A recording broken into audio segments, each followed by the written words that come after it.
I got to talking to an old online friend of mine a little while ago, and the subject of his old website came up. It went by Creepy Toys, and it ran from 2007 to 2009, letting users submit stories and pictures of, well, really creepy kid stuff. I was a moderator on the message board, which was its biggest focus. Traffic, like my friend's interest, tapered off, and he moved on, but not before backing up the thousands of posts to his computer.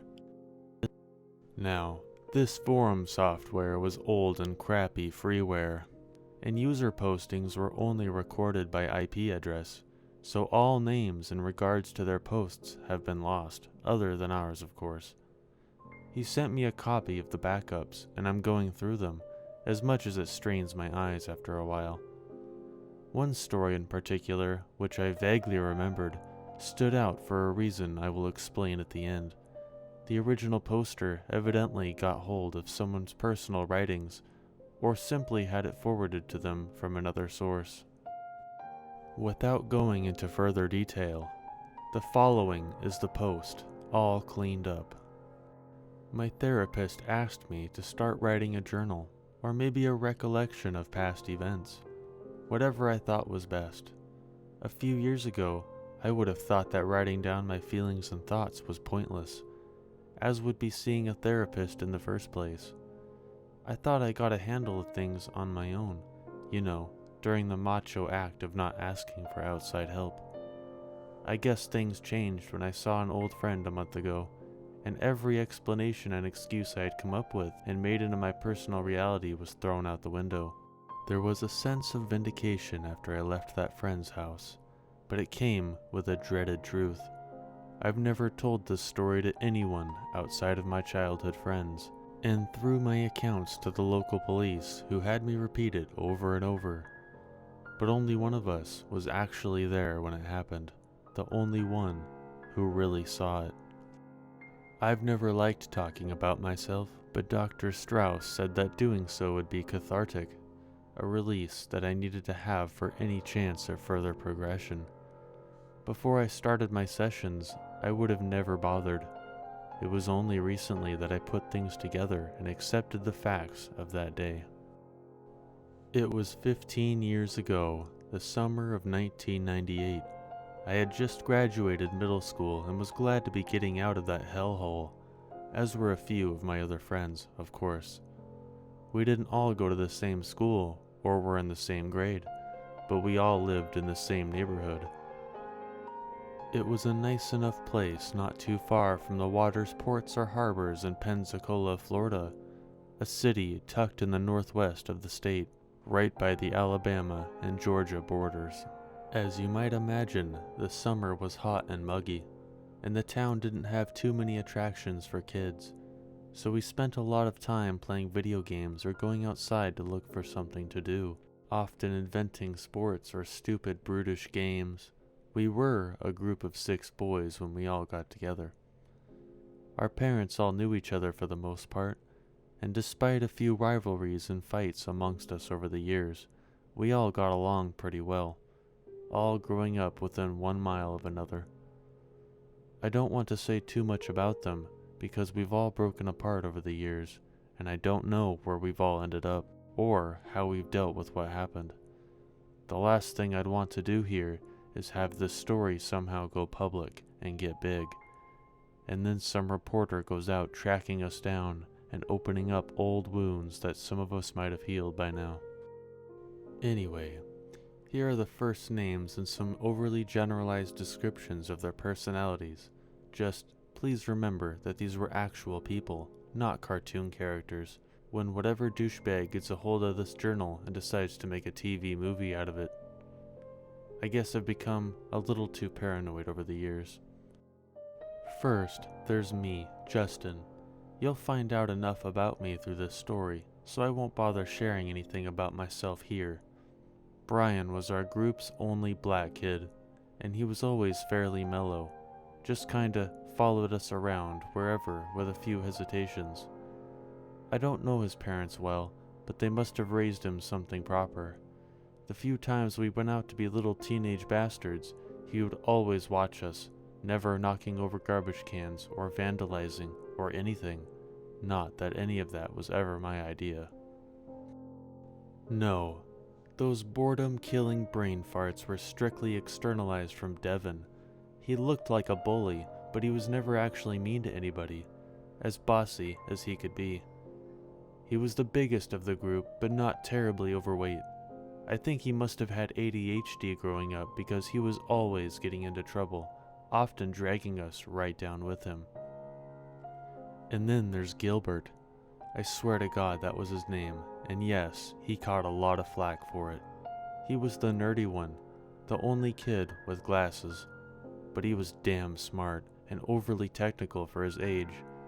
It's a miracle he never got socked by any of us after he finished listening to one of our conversations and then interjected with some facts with an intake of mucus followed by a raised index finger and an annoying, "actually." But again, he was smart and creative and could make up some good jokes on the fly because of it. And then we have the fraternal twins, Peter and Nick. Not terribly interesting names, but at least their parents decided to not be asshats and give them something cute and stupid like Bobby and Robbie. They looked only a little alike, and Peter was always about an inch taller than his brother.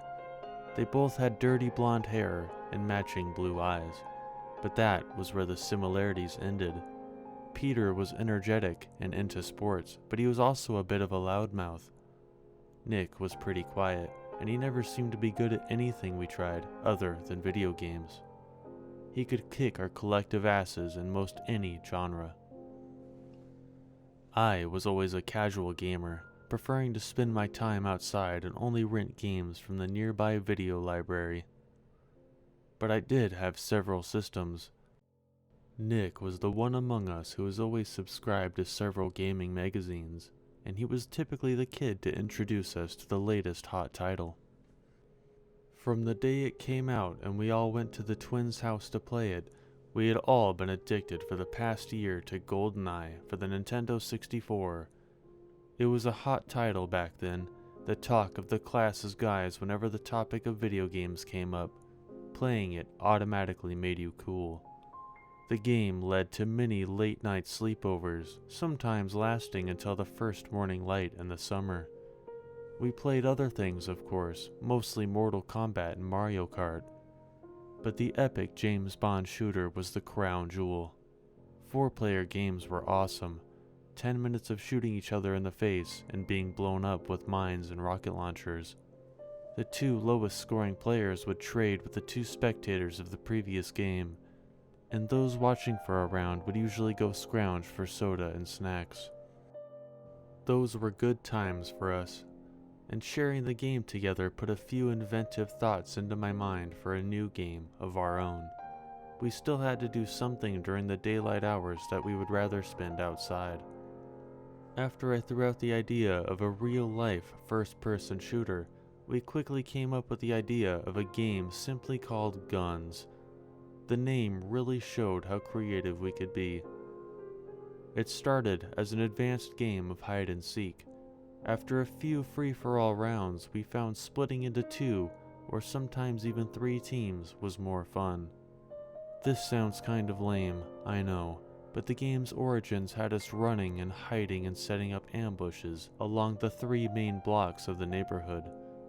The goal was to sneak up on someone, point your hand out in the shape of a gun, and yell bang before the other guy could react. Then he was dead and had to go wait in the KIA zone. Sometimes, though, we captured them instead and had him turn on his team. Going indoors was against the rules, as was going onto anyone else's property other than our own yards. Still, the neighborhood provided a fun landscape. Cars, fences, trees, and bushes all became barricades. Sometimes we'd even climb onto the branches to hide, waiting for our prey to get close. Since you could contest a distant hit as a miss, the closer you could fire, the more likely the other kid is to admit their death, and hiding was just as important as sneaking around. The back of Brian's dad's pickup truck was a particularly good place to hide. Many lives were claimed in his driveway. To keep things fresh, the game evolved rather quickly. Walkie-talkies were soon used to let teams separate and keep in communication with one another. We made up more pretend weapons than just hand pistols, like the long-range arm rifle and invisible rapid-fire machine gun. But it was dawning on us how ridiculous it was starting to look, especially to the passerby jogger or the dog walker, the civilians we shared the neighborhood with. So we started trying other guns, but nothing worked quite as well as our simple phantom weapons. Water guns were nice on hot days, and once we tried out water balloons as grenades, if the splash hit you, you were dead. But the range was of course poor, and if you forgot to pump it, you'd just end up with a sad little trickle of water that couldn't reach your target, after which they'd spray you back amid a laugh or two. It was kinda cool finding sources of water around the block for refills though. Ammo caches. The one time we tried Nerf guns ended in resounding failure. Not only was their range also poor, but we lost half of the darts that we fired. Like water guns, these were toys meant for running around like an idiot in the backyard. That wasn't what we wanted. We liked the thrill of the hunt, the team play, the ambushes, the double crosses, the crushing defeat, and the strategy. We had to perfect our game somehow, with something better. I should mention that Nick and I took the whole thing a little more seriously than the others. If having Gilbert on your team gave you a strategist, Devin provided you with a fearless berserker, Brian a patient soldier who could hide for long periods of time, and Peter your jack-of-trades grunt. Then Nick and I, who were average at best, wanted a different role. We were the game masters. We set the rules and began to map out entire levels within the neighborhood, complete with boundaries. A few times, we even hid little flags around that, if held, gave you power-ups like a second life or 10 seconds of invincibility once you held it up and declared it, letting someone slip past enemy fire unharmed. Guns filled up much of our summer. It was like we were programmers and beta testers to a virtual reality game, but it still lacked a solid set of armaments. We didn't need to get too technical and introduce things like having to reload, but we did want something that had a long, precise range that would not only bring out our true individual skills, but also get rid of the time-wasting, "nuh-uh, you didn't hit me" arguments, resulting from fired, invisible bang bullets. On my birthday, we made a reservation for the Fun Center, where I sometimes played mini-golf with my parents. It was a pretty cool place, with arcade machines, prizes, and even a go-kart track. I think a lot of kids have grown up near and frequented similar avenues. Last time I was there, I realized they had a Lasertag arena. That was something we had to try. I had also investigated paintball by this point, but I figured that we were a bit too young for it, and I didn't like the idea of having only some boring backwoods to play in, or strapping on all that gear. I also feared the pain that would come from being hit, though I'm sure my stupid childish fear was exaggerated, of course. On top of that, you had to pay to play.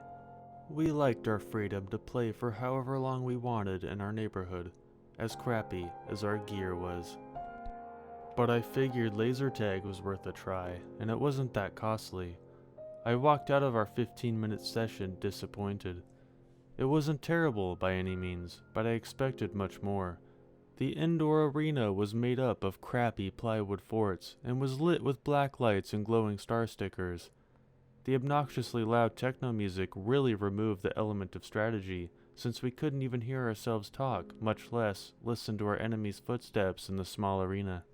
Still, it did introduce me to laser guns. The few times anyone managed to score a hit, their vest lit up and buzzed loudly. The guns even made realistic sounds and felt, well, real in our young teenage hands. We may have spent most of our time in the chamber running around like idiots learning how to play, but my heart was still pumping throughout the entire game. What was the most awesome was just how accurate the things were, and the very idea of shooting an invisible light at a target across the room and hitting it instantly was mind-blowing.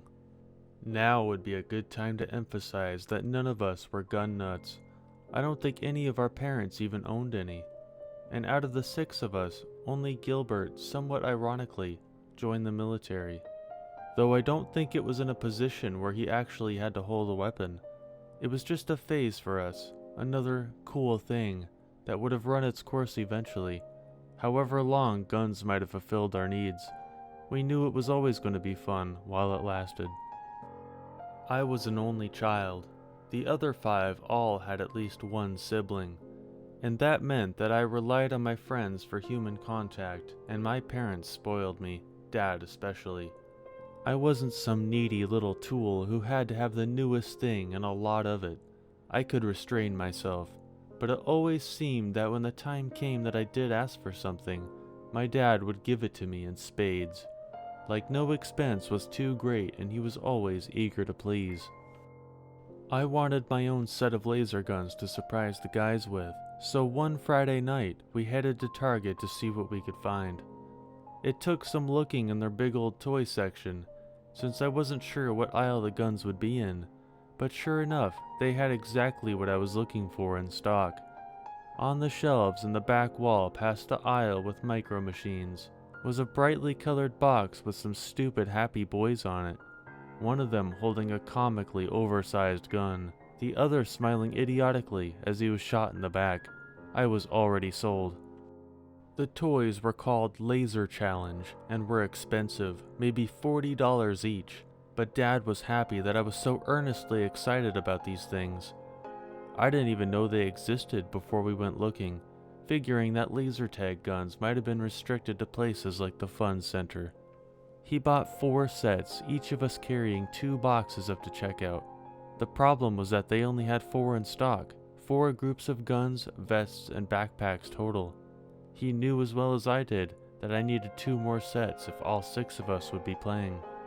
Dad found out about our game not long after we started, and though Mom was a little worried that I would be indoctrinated by gun culture, Dad just laughed it off. That's just the way she was. Boys will be boys, right? And as long as I was outside getting exercise, they were both happy. I made my grievances known as we got back to the car, knowing that I was just stating the obvious. Dad promised that we would get another 2 sets, suggesting that we should test them out first anyway in a 4-player game.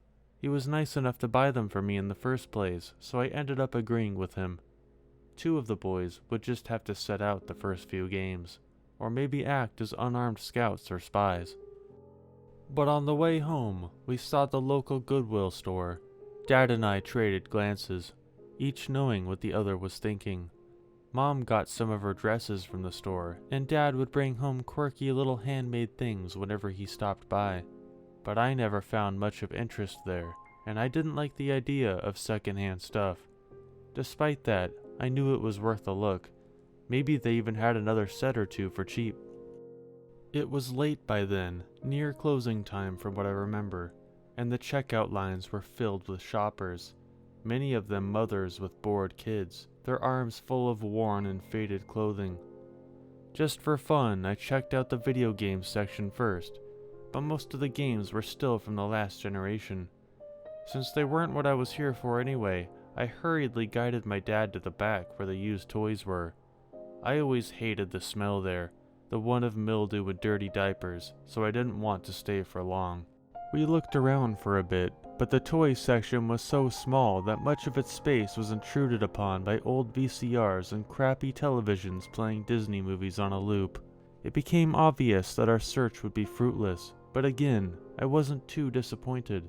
I was happy with what I had for now. As we turned to head out and return home, I noticed a black cardboard box hanging out just a little behind an ugly teal shelf littered with the broken corpses of stuffing, spewing teddy bears. I was going to leave it be, figuring it was a moldy toy tomb by now, but then I saw the shape of a gun on the box's side. Was this really what I thought it was? I rushed up to it and pulled it out with some effort, as it was snug between the shelf and the wall. My reaction upon pulling it out and looking at the cover was unmitigated joy, like it was suddenly Christmas morning. The first thing I saw were 2 handguns held by admittedly badass but typical 80s white kids, holding them upright like they were spies. And the guns didn't need to be overly stylized like the laser challenge ones anyway. They spoke for themselves. The box was solid black except for the photo cutout on the front with the 2 kids. A swirling James Bond gun barrel that ended in a white circle behind them. Sure, it was a knockoff image, but it naturally excited me even further, given that GoldenEye was still my video game goddess at the time. And the guns were depicted accurately, positioned in the youth's hands at an angle to show as much detail as possible. The box's paint was chipped in spots all across it, and the cover was especially faded, but it still looked pretty damn cool. I wondered what lucky kids this must have passed on to over the years. Judging by its look, I had to guess that it was quite old. I was right. In the corner, I saw the copyright year, 198. The last digit had been replaced by raw cardboard where the paint was completely gone. But the age of the product didn't bother me too much. I remember wondering, even back then, that a set of laser guns from the 1980s must have been quite pioneering. These had to have been expensive once. I opened the box and saw the quality put into the toys. The cover didn't lie. Better yet, there were 2 pairs of guns and frontal hit detection vests, held firmly in an oversized styrofoam mold, indicative of the past decade's environmental lack of foresight. I pried one of the guns out. It was small, but it had some real weight to it, and the build quality was quite good. It was made of strong, solid black plastic, and had a few metal trimmings purely for aesthetics, to make it look like a toy. The tip of the barrel where the laser was fired out was also made of this metal, as was the trigger and iron sight. It quickly occurred to me how dangerously real this thing looked, a sharp contrast to the orange and gray laser challenge weapons. If it weren't for the swirling metal bezel around the edges that gave them a more juvenile appearance, someone was just asking to get shot by the cops waving these things around. By this point, Dad had come over, giving me an impressed, "Whoa, what did you find?" He knelt down to the floor to examine the set for himself, and then noticed something on the gun that I was still holding. He pointed it out for me, and I was surprised I hadn't seen it yet. On the back of the iron sights were 2 green glowing dots. They didn't blink or waver when seen at different angles like normal LEDs. Furthermore, there was no on or off switch for them, or the gun itself, or battery compartments, anywhere. These things were solid, sturdy creations that could have easily been mistaken for real guns, and we couldn't even tell how they were powered. Neither my dad nor I knew what to make of the eternal lights, but we did think they were kinda cool. I would learn much later in life that the lights were made of tritium, a radioactive element used for illumination on some real guns and watches, or other equipment that might for whatever reason need a constant but small source of light. Tritium is safe, at least for a radioactive material, but it was still an element that shed its atoms. When I found out about it later in life and researched it, I also learned that it was a key component in nuclear weapons. Had either of us realized such an ominous fact about some of the material used in a damn child's toy, I knew my dad would have never bought it. The vests looked a little more friendly, although the problem was that they only had frontal sensor boxes, no backpacks like in the American units. Their bodies were made of plastic and had a single black circle in the middle where the incoming laser was detected. 4 leather straps were attached to the back of the device, held onto it with old metal buckles, which were another sign of the toy's age. I hadn't seen any toys made of the kind of metal that rusts since I was a little kid, and that's exactly what the buckles were made of. They had withered into ugly brown husks, their metal components grinding against one another and producing iron dust. But they were the only parts of the entire set that hadn't aged well. The rest of it was high quality, if not slightly creepy in that old strange industrial toy way. Dad noticed that the back of the sensor units were made of a thin layer of solid flat metal, and there was a noticeable latch. He popped it open fairly effortlessly and reacted quickly to catch the large battery that dropped out. It looked familiar, like a 6-volt battery used on one of my dad's emergency flashlights, but it was a solid blue. No wording at all, and the bulk was distributed differently. It was fatter, wider than the kind of oversized battery I was used to. Inside the shell, I noticed a small dial, but I didn't touch it just yet. Dad put the battery back in and closed the hatch. He told me he had a hunch that this thing wasn't made in America and wanted to see the front cover. I flipped it over and noticed something that I should have noticed earlier. The words, even the product name, were not in English. It was a language that I wasn't familiar with, almost alien to me. But Dad, older and wiser, identified it as Arabic. I thought that was strange, since the box art looked so American. I was disappointed again, believing that the laser gun toy from a different country would not work with the other sets, and I breathed out an audible sigh. Dad noticed it and quickly cheered me up again when he pointed out something on the box. It was poorly translated, but it was English. In one corner were the humorous but promising words, "Work with mini type." Seeing how much I liked the toy already, Dad told me to wait a moment. He left the store and came back in after a minute, one of the laser challenge pistols in his hand. He flicked a switch on the foreign set's vest, making the black circle light up with a monotone chime. A few dozen red LEDs were behind the clear plastic, though a few had burnt out. He gave the toy pistol a test fire at point blank, aiming straight at the hit zone. It worked, much to my delight. The vest fired out a small digitized buzz, and 1/4 of the lights disappeared. After a second hit, another fourth went dark. Dad looked as if he'd figured something out, and opened the hatch again to show me something. The vest had a hit point system, and the dial could control how much damage a single hit could do. By turning it all the way to 4, a single shot removed all the quadrants of the health circle. It was a cool feature, but we've always played one-hit kills. I knew I'd be keeping it all the way up. It wasn't as if our American sets had the option anyway. The last thing I took note of was that in the middle of the target circle was a slightly bigger red dot, which had a flat head unlike the dome tops of the other lights. Its color was also a bit darker, as if it was wearing out, but both vests were identical in this regard, so I paid it little mind. We couldn't find a sheet of instructions anywhere, and my dad still had some hesitations. Although the system did seem to work fine, we tested all the guns and vests, and Dad even went back to his car a second time to fetch one of the cheap plastic hit boxes from the other sets that had what looked like orange traffic barricade lights for their sensors. Again, everything was cross-compatible. It looked like it was a done deal since we found the faded, peeling price tag. It was $20 for the complete set. It seemed like a really good bargain. This is where you might expect the person ringing us up to see the object in question and say something cryptic, or give us a frightful glad to have that out of here look. But the old lady at the register was clearly tired and ready to go home. And any other time, she probably wouldn't have known anything about the toy in any case. Dad paid for it, and we were out of the store just as it was closing. The next day, Saturday, I knew would be awesome.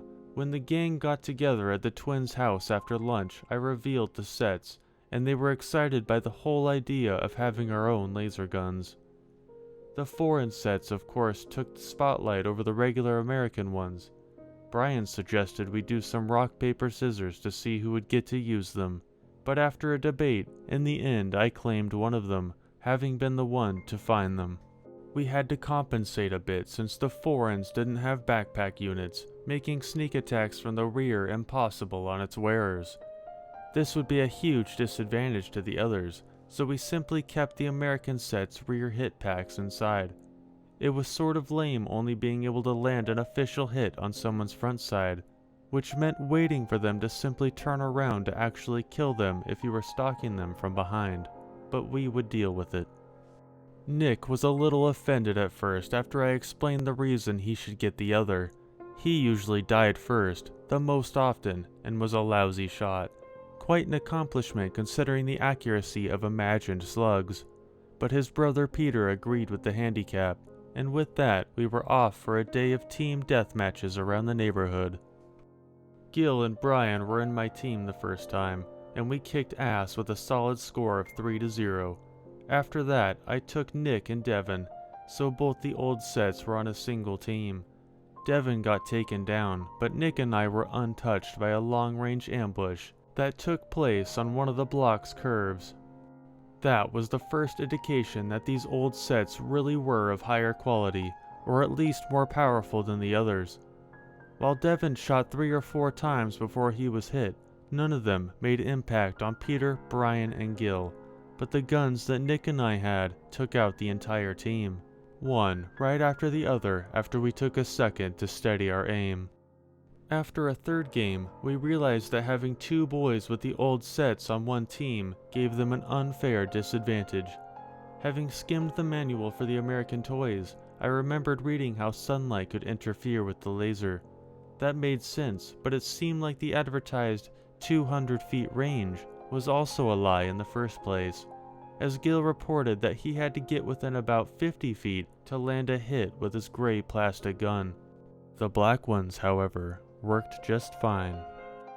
We took a break to figure out their range by doing a few tests, having Brian back up about 10 feet until Peter's hits with my black gun no longer registered. He had to be clear across the block, some 500 feet away, and even then in direct sunlight until his vest stopped buzzing. We all thought once again about just how cool the things were, but I was a bit unsettled. They felt too powerful, as if there were industrial lasers embedded in the black guns that no kids should have any business playing with. What if we hit someone in the eye? But to the others, the pistols had basically turned into sniper rifles. Sure, we still had to be accurate at long range, but we could land a hit from much further away than seemed normal. The discovery of the foreign set's abilities changed the game dynamic. Suddenly, Nick and I were deemed permanent squad leaders. We were the specialists, meant to be feared. That was when Peter started asking me to switch up gear with him. I told him he could have my set tomorrow, but after a few more games, he started whining and bitching about it. At 3 o'clock, we broke for snacks, soda, and water to replenish ourselves. We had played long and hard so far, and the other people in the neighborhood had taken notice of our antics, but we were having too much fun to notice or care what they thought of us.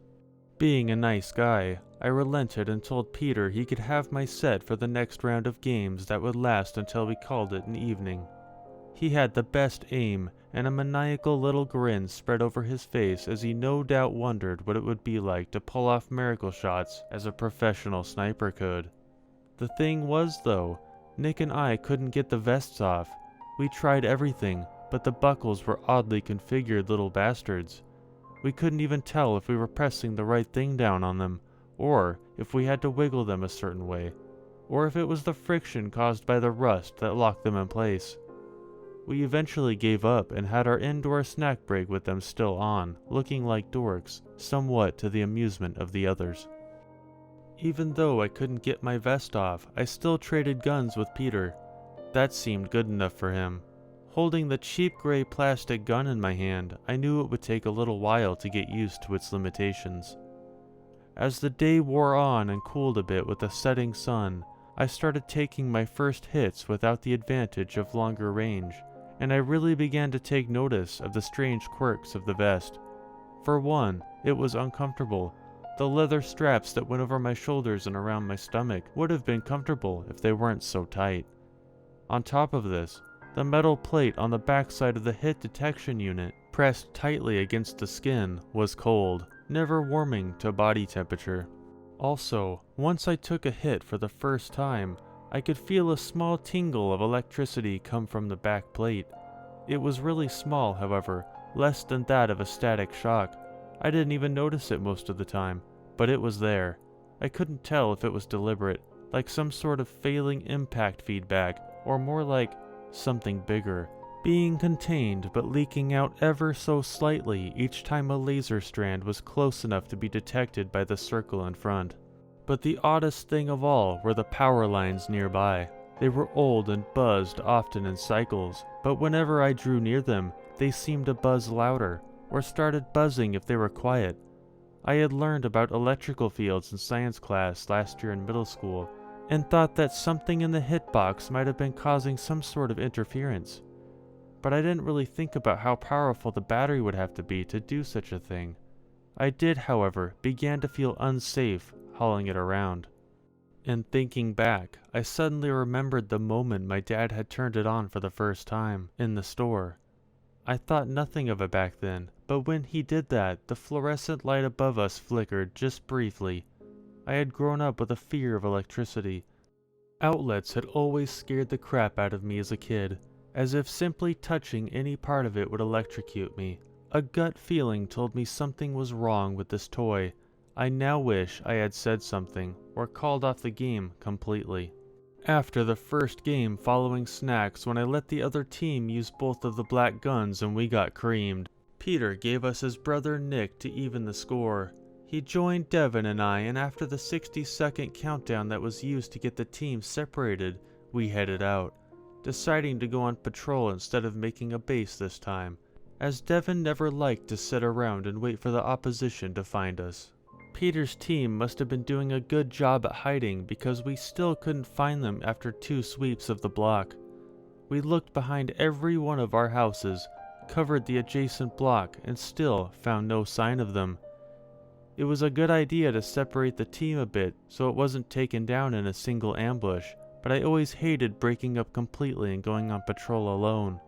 But Peter and his sneaky bastard gang wanted to play things this way, so we had little choice but to separate and cover more ground. I checked to make sure that Devin and Nick had their walkie-talkies set to the proper channels, and we headed our separate ways. Now alone, my senses heightened. I could feel the beads of sweat on my forehead and hear the faint buzzing of the drooping power lines. It was quiet and the air was still. Everyone else in the neighborhood had gone inside. Getting tired of the round, I started walking down the middle of the streets, putting myself in the open. If someone moved to take a shot at me, I might react in time. Maybe not. It was, after all, just a game, and I was growing impatient and wanted them to come out. I got my wish. As I walked down the empty street just in front of my house, Brian leapt out of some bushes, took aim at me, and fired. I heard the buzz, felt the tingle, and looked down to see the red lights disappear. Proud of his kill, Brian smiled and walked over to me. Despite being a little pissed off that his team decided to hide this round, I still thought up a little compliment to give to him, but it never left my mouth. Just as he stepped in front of me, I heard a loud pop in the distance. It sounded electrical, like a transformer had just blown. At the same time, our 2 walkie-talkies let out a loud but brief burst of static. Brian and I looked around, maybe expecting to see sparks raining down from a power pole. We waited for a few minutes, still out in the open, Brian staying with me despite being on the opposite team. The pop had taken us out of the game, startled us. We eventually settled down again and got ready to part ways. Brian back into a hiding spot, myself to the dead zone. But then, God, that horrible smell. I knew what it was. I think everyone does. That stinging stench of an electrical burn.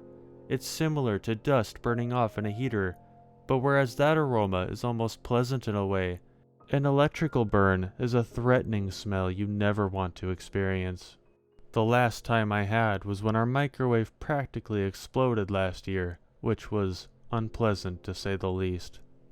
With the possibility of a fire being nearby, we dropped the game and used Brian's walkie-talkie, tried to get in touch with Peter and Gil.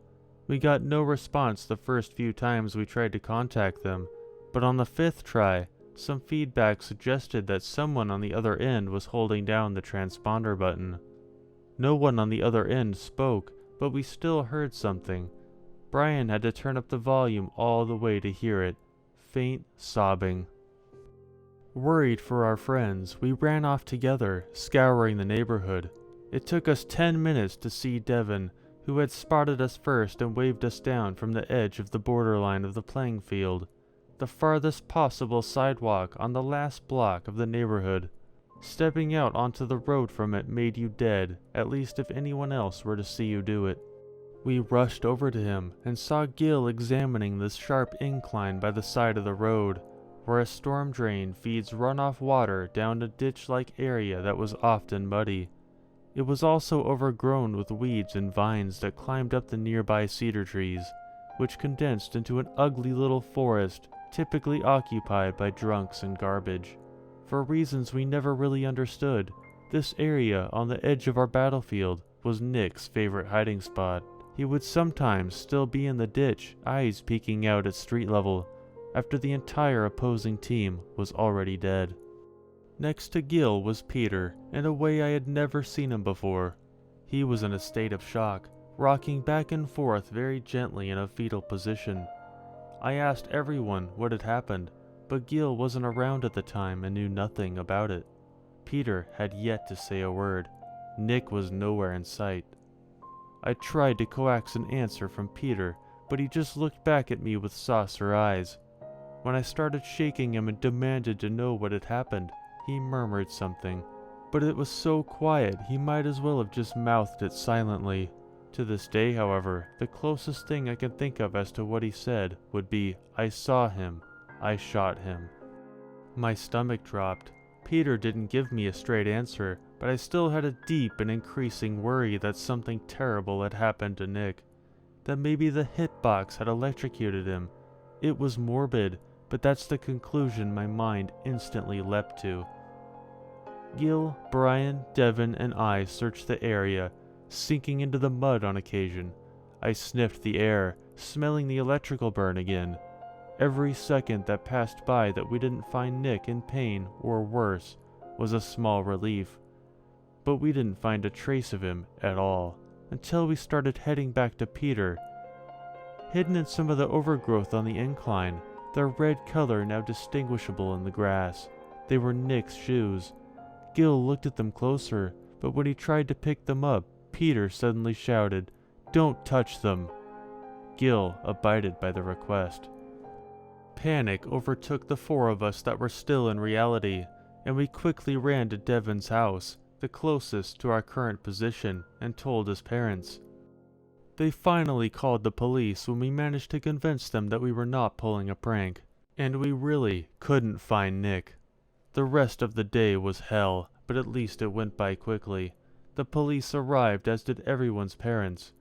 Peter's father took him home, as he was too traumatized to help the officers in any way. As more cop cars arrived, we explained everything about what we were doing. One of the cops even mentioned how he had noticed us earlier that day while on patrol. A search party started around sunset, and all the while we were stuck outside in the heat, sweating like crazy on the side of the road as our hearts raced.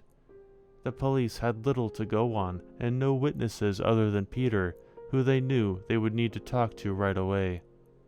I was the first one to suggest to them to find the hit sensor box and the gun from the laser set. That made them a little curious. I explained the devices as much as I could, even the tingling I felt. They may have concluded that the toy sounded dangerous, but still, it was just a toy. Nevertheless, they decided to take the foreign set in for further investigation. I had no arguments. After what might have just happened to Nick, I wanted nothing to do with the set anymore, or for that matter, Lasertag or guns. I knew the game, and whatever form it could take after this day, was tainted now. They quickly found Peter's gun, dropped in the tall grass right by where he had been sitting. Nick's was discovered soon after, not far from his shoes, but even with their help, I couldn't get my vest off. The damn thing felt like it was permanently strapped to my body. It finally took Devin's father bringing a pair of metal shears from his garage to get the hitbox off of me, and he had to work to cut through the thick leather straps. But at least I was free, safe. The police took the device and began their search for the other. Only, like Nick, they never found it. Over the following weeks, they combed the entire area for both the hitbox and its wearer, even dredging up mud to see if it had sunken. I began to have visions of it exploding in a bright nuclear fireball, vaporizing Nick, but I kept the nightmares to myself. The twins' parents must have suffered more than I did, and I knew it was my fault. Despite all the assurances that day, and the ones that followed from the police, Nick was never found. His disappearance made the local news, and then the state news. No suspects were ever named. Every time I walked by the missing children board in Walmart, I saw his face haunting me, staring at me above the description and the number to call. I saw that poster hanging for years. Eventually, I went off to college and left my old town and friends behind, all of which were irrevocably shattered by the incident. In my senior year, I came out for winter break. By now, I had invented that reality I'd mentioned earlier. I shoved the idea of the Lasertag toy killing him out of my mind, coming to believe, like the town did, that Nick had ended up just as another vanished or abducted child. Coming home, I had a flashback of his funeral, 2 years after he had disappeared, where I was unable to look at his parents or Peter in the eye from across Nick's empty casket. The past didn't stay dead. When I came home, my mother told me in a shallow voice that Peter had been calling recently, asking for me every other day. She told me I should go see him. I didn't want to, but of course I had to. I walked over to his house, where he still lived with his parents. The place had gone to hell. The paint was peeling off. The grass was so tall that the trees could have begun sprouting. And once I was let in, the smell of alcohol was nearly overpowering.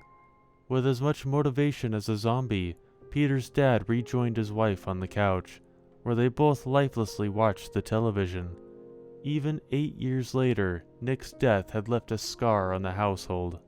I trudged upstairs, and into a dirty, crowded mess of what was once a big living room. The place would have fit right in on an episode of Hoarders. And here's a foreboding detail. Buried under a trash bag of beer cans that was blocking the television, I could see a Nintendo 64 on the floor. As crazy as it sounds, it must have been unused ever since that day, as Nick's GoldenEye copy was still plugged into it. This place reeked of despair. I wanted desperately to leave, but if Peter wanted to talk, if he had answers, then I had to meet him. He was in his room, also a disaster area. Empty energy drink cans lined the floor. I could see that he had grown an unruly beard before he had turned around in his computer chair, and after exiting some online game I was unfamiliar with. I greeted him as kindly as possible. I could see sadness in his sunken eyes, but what he was really hiding was his anger. When he spoke to me, it was in what I could only describe as restrained barks. He must have had nothing but hatred for me, which I didn't blame him for. That was what he was struggling to control. Suddenly, he started laying everything out there, getting it off his chest at long last. His parents had been sending him to a therapist for all 8 years since that day, and he said that while she helped and was making slow progress, he hated the bitch inside, because she didn't believe him when he shared his account of the events. He then told me that he had just started going to a psychiatrist, and hoped that he would believe him. Understanding his anger and now feeling nothing but pity, I talked with him calmly and reasonably. He eventually did relax after getting out all of the contempt he had for me. He took a big breath, and his whole body shuddered, as if in the anticipation of a forthcoming grand revelation. That was just what I got. As much as it hurt, the truth at last, and that dreaded vindication I mentioned at the start of our story. I never returned to his house that day to retrieve the box, assuming the police would take it. But I watched Peter as he reached deep under his bed, the space looking like an unnavigable garbage dump, and pulled out that black box that I had seen in my dreams many times.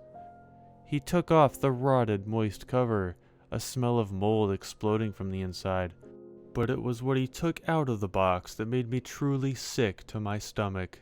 It was the missing hit sensor box, Only the frontal plastic shell had been clearly warped and scarred by extreme heat.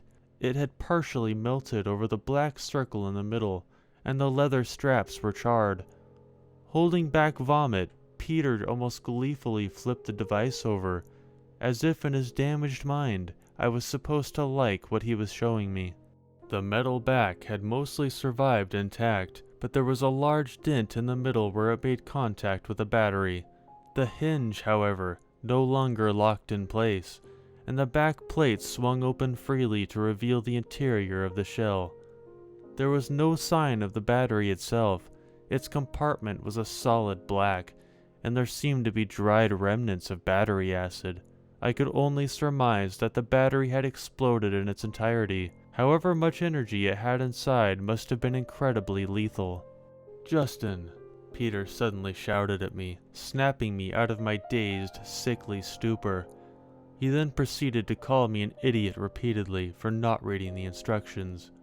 I whimpered in reply, telling him I didn't see any.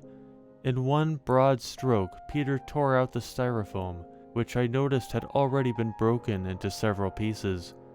Under what remained of the fractured white block was a thin, yellowed pamphlet.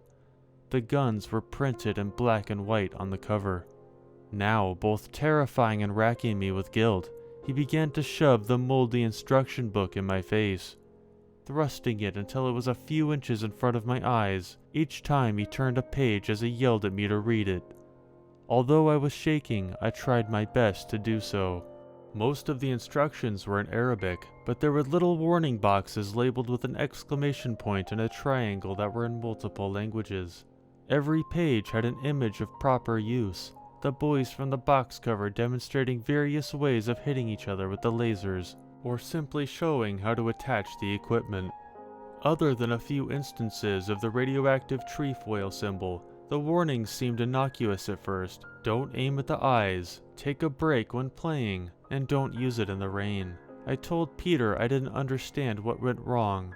I knew enough by this point that he had figured out what killed Nick, after he had hidden his brother's vest in the box. I told him I was so very sorry, but again, that I didn't understand. Before he showed me the last page, Peter said he kept the burnt, twisted vest so he could figure out what happened on his own.